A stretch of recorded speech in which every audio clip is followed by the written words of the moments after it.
మొన్నే చెప్పా, మ్యావిగన్ మీద ఈ కూటమి ప్రభుత్వ నాయకులు పచ్చ మీడియా ఏదో ఒకరోజు యూటర్న్ అయితే కంపల్సరిగా తీసుకుంటుంది అనేసి మొన్నే చెప్పా.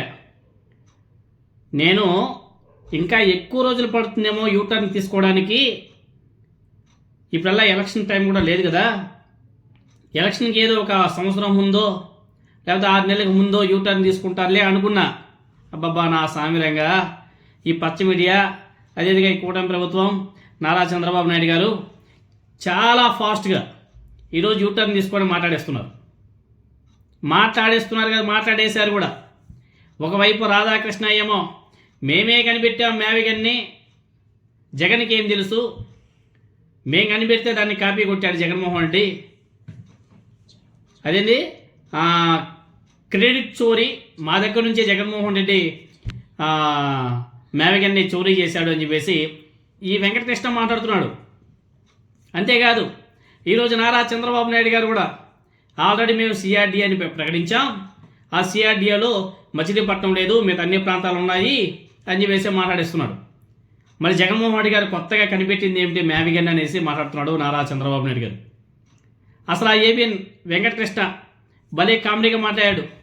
మ్యావిగన్ మీద యూటర్న్ తీసుకొని భలే పిచ్చిగా మాట్లాడుతున్నాడు. ఒకసారి మీరు అందరూ కూడా వెంకటకృష్ణ మాట్లాడే మాటలు ఒకసారి వినండి. తర్వాత వెంకటకృష్ణ గురించి మనం చాలా బాగా మాట్లాడుకోవాలా. తర్వాత నారా చంద్రబాబు నాయుడు గారు మాట్లాడింది కూడా మీకు వినిపిస్తాను.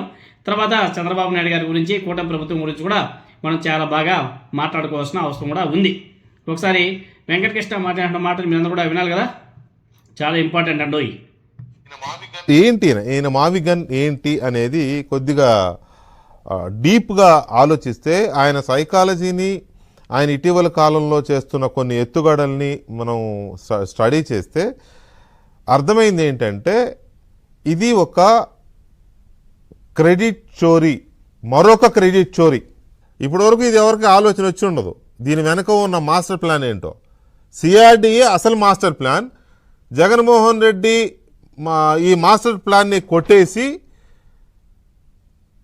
మావిగన్ అని పేరు పెట్టి జనాన్ని తన ట్రాప్లో వేసి ఇరికించుకోవాలనుకున్నాడు. జనం పిచ్చోళ్ళు కాదు, మీడియా పిచ్చిది కాదు, మేము అసలు పిచ్చోళ్ళం కాదు. ఏం కనిపెట్టాడు ఆయన? మావిగన్ కనిపెట్టాడు. మావిగన్ కనిపెట్టాడు ఈయన జగన్మోహన్ రెడ్డి గారు. మావిగన్ అనే పదం తప్ప ఏంటి ఈయన ఇందులో కొత్తగా కనిపెట్టింది? విన్నారు కదా, ఏబిఎన్ వెంకటకృష్ణ ఏమని మాట్లాడాడు? మ్యావిగన్ మాది, జగన్మోహన్ రెడ్డి గారు ఏం కనిపెట్టాడు, మేము కనిపెట్టిన దాన్ని జగన్మోహన్ రెడ్డి క్రెడిట్ చోరీ చేశాడు అని చెప్పేసి ఏం యూటర్న్ తీసుకొని మాట్లాడుతున్నారయ్యా. ఇన్నాళ్ళు మ్యావిగన్ అంటే జనాలు నవ్వుతున్నారు అని చెప్పేసి బీభత్సంగా ట్రోల్ చేశారు కదా గత 4-5 రోజులుగా. మ్యావిగన్ ఏంటి, మేము గతంలో ఎప్పుడు కూడా వినలేదు, డిక్షనరీలో చూడలేదు. మ్యావిగన్ ఏంటి, అదొక పేరా, అదొక రాజధాని, నగరమే లేదు మ్యావిగన్కి, దాన్ని ఎలా రాజధానిగా ప్రకటిస్తారు అని చెప్పేసి విచ్చలవిడిగా నోటుకు వచ్చినట్లు ట్రోల్ చేసినటువంటి వీళ్ళు ఇప్పుడు మ్యావిగన్ మీద యూటర్న్ తీసుకొని పిచ్చ ప్రేలేపులంతా పలుకుతున్నారు. ఎంత సిగ్గుసేటో ఒకసారి ప్రజలంతా కూడా ఆలోచన చేయవలసిన అవసరం కూడా ఉంది.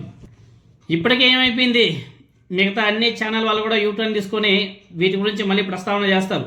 ఎందుకంటే ఆల్రెడీ నారా చంద్రబాబు నాయుడు గారు మాట్లాడాడు, తర్వాత వెంకటకృష్ణ మొదలుపెట్టాడు. నెమ్మదిగా ఈనాడు, టీవీ5, మహా న్యూస్, వాళ్ళ పచ్చ మీడియా, తర్వాత వాళ్ళ సోషల్ మీడియా, ఇలా అన్నీ వరుసగా తిక్కు వస్తాయి. తర్వాత లాస్ట్లో తెలుగుదేశం పార్టీ నాయకులు ఒక్కొక్కరు వచ్చి ప్రెస్ మీట్ పెట్టి గట్టిగా మాట్లాడతారు. మ్యావిగన్ మాదని జగన్మోహన్ రెడ్డి చోరీ చేశాడు మాట్లాడతారు, ఎటువంటి డౌటే లే.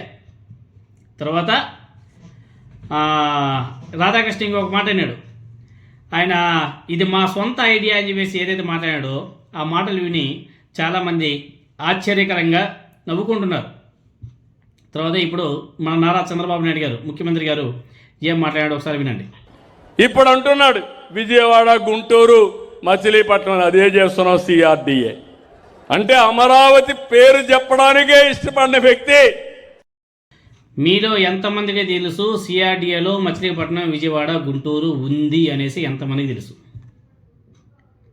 అసలు ఆ దిశగా ఏనాడైనా సరే కూటమి ప్రభుత్వ నాయకులు, సీఎం చంద్రబాబు నాయుడు గారు ఏనాడైనా సరే మాట్లాడినాడా? చంద్రబాబు నాయుడు గారు మాట్లాడిందల్లా ఒకటే అమరావతి అమరావతి అమరావతి, అమరావతిలో సేకరించాలంటే 50,000 ఎకరాలు సరిపోదు, ఇంకొక 50,000 ఎకరాలు సేకరించాలి, ల్యాండ్ పూలింగ్ చేయాలి అని చెప్పేసి కదా మాట్లాడినాడు.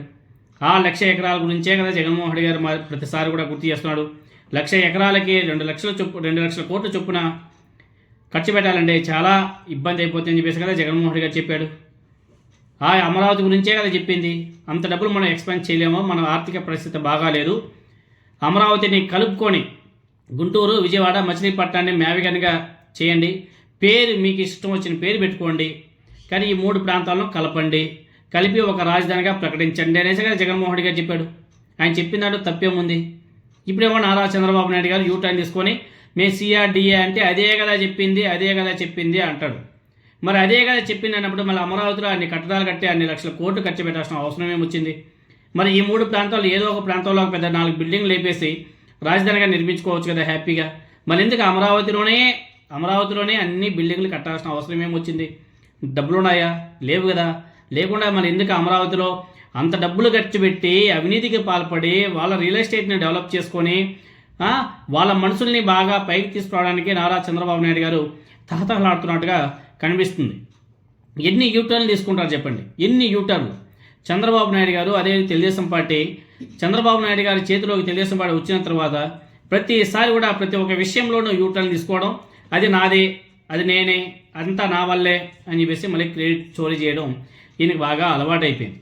చూడండి, తొలుత మ్యావిగన్ పేరుని చాలా బాగా హేళన చేశారు, ట్రోల్ చేశారు. వాళ్ళ మీడియా నుంచి, వాళ్ళ సోషల్ మీడియా, వాళ్ళ నాయకులు ఏ విధంగా అసహ్యంగా, అసభ్యకరంగా ట్రోల్ చేశారో మీరందరూ కూడా చూశారు. తర్వాత వాదించారు, అసలు దాంట్లో ఏముంది, మ్యావిగన్లో ఏముంది, అంతా అమరావతిలోనే అని చెప్పేసి మళ్ళీ వాదించారు. అంటే ఫస్ట్ హేళన చేస్తారు, తర్వాత వాదనలు వినిపిస్తారు, గట్టిగా వాదిస్తారు, వీరు చెప్పిందే కరెక్ట్ అని చెప్పేసి ప్రజలు నమ్మించడానికి ఎన్నో ప్రయత్నాలు చేస్తారు. ఆ తర్వాత నీ దారికి వస్తాను అనేసి చెప్తారు. అది వీళ్ళ పరిస్థితి. అన్నట్టుగానే మ్యావిగన్ విషయంలో తెలుగుదేశం పార్టీ తీరు అలానే ఉంది. జగన్మోహన్ రెడ్డి గారు చెప్తున్నదే చేస్తున్నాం, మ్యావిగన్ ప్రాంతం కూడా సిఆర్డి పరిధిలోనే ఉందంటున్నాడు నారా చంద్రబాబు నాయుడు గారు. మరి యూటర్న్ తీసేసుకున్నాడు. కాకపోతే కీలకమైన ఒక తేడా ఎక్కడ గమనించాల్సిన అవసరం కూడా ఉంది. ప్రాంతాలు సిఆర్డిఏలోనే ఉన్నా కానీ అమరావతి నిర్మాణం చాలా ఆర్థిక భారంతో కూడుకున్నది. ఇది చాలా ఇంపార్టెంట్ పాయింట్. ఇది ప్రతి ఒక్కరు కూడా తెలుసుకోవాలి. అమరావతి అనేది చాలా ఆర్థిక భారంతో కూడుకున్నది. మ్యావిగన్ అనేది 20,000 కోట్లు లేకపోతే అటు ఇటు కొంచెం ఖర్చు పెడితే వెంటనే ఆర్థికంగా గ్రోత్ కారిడార్ తయారవుతుంది అనేది జగన్మోహన్ రెడ్డి గారి యొక్క విజన్. మ్యావిగన్ విప్లవం అనేది ఉండదు, కానీ అమరావతి అనేది ఫెయిల్ కావడానికి అవకాశం కూడా ఉంది. కాబట్టి అప్పుడు భారీగా ధన నష్టం కూడా ఆంధ్రప్రదేశ్కి నష్టం వాటిల్లే అవకాశం కూడా ఉంది. కాబట్టి అమరావతిని కూడా కలుపుకొని అక్కడైతే 4 బిల్డింగ్లు కట్టేసి ఈ మ్యావిగన్ని రూపొందించుకొని డెవలప్ చేసుకుంటే చాలా బాగుంటుంది అన్నది జగన్మోహన్ రెడ్డి గారి యొక్క ఆలోచన. మొత్తం మీద మ్యావిగన్ ఆలోచనను వ్యతిరేకించే సాహసం చంద్రబాబు నాయుడు గారు చేయలేకపోతున్నాడు అన్నది ఆయన మాటల్లోనే చూస్తే వింటే చాలా బాగా అర్థమైపోతుంది. సో జగన్మోహన్ రెడ్డి గారు ఇచ్చే ఉంటే ఐడియాలో వర్త్ ఉంది అనేసి ఇండైరెక్ట్గా చంద్రబాబు నాయుడు గారే అంగీకరించాడు, వాళ్ళ పచ్చ మీడియానే అంగీకరించింది. సో ఇప్పటికైనా సరే తెలుగుదేశం పార్టీ నాయకులు మారి ఆ మ్యావిగన్ని ముందుకు తీసుకువెళ్తే రాష్ట్రానికి, రాష్ట్ర ప్రజలకు మంచి చేసిన వాళ్ళు అవుతారు. లేదు మేము ఇలానే అమరావతిలోనే పెడతాం, అమరావతిలోనే కోట్లు ఖర్చు పెడతాం, లక్షల కోట్లు ఖర్చు పెడతాం, మ్యావిగన్ లేదు ఏమీ లేదని చెప్పేసి మళ్ళీ ఆ రకంగా అడుగులు వేస్తే ప్రజలంతా కూడా ఆలోచన చేస్తున్నారు. గట్టిగా ప్రజలైతే ఏదో ఒక రోజు గట్టిగా బుద్ధి చెప్తారు.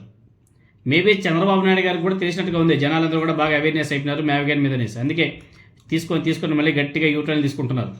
ఆయన తీసుకున్నాడు వాళ్ళ మీడియా ద్వారా, వాళ్ళ సోషల్ మీడియా ద్వారా, రేపు తర్వాత వాళ్ళ నాయకుల ద్వారా గట్టిగానే మాట్లాడిస్తారు, దాని ఎటువంటి డౌట్ లేదు.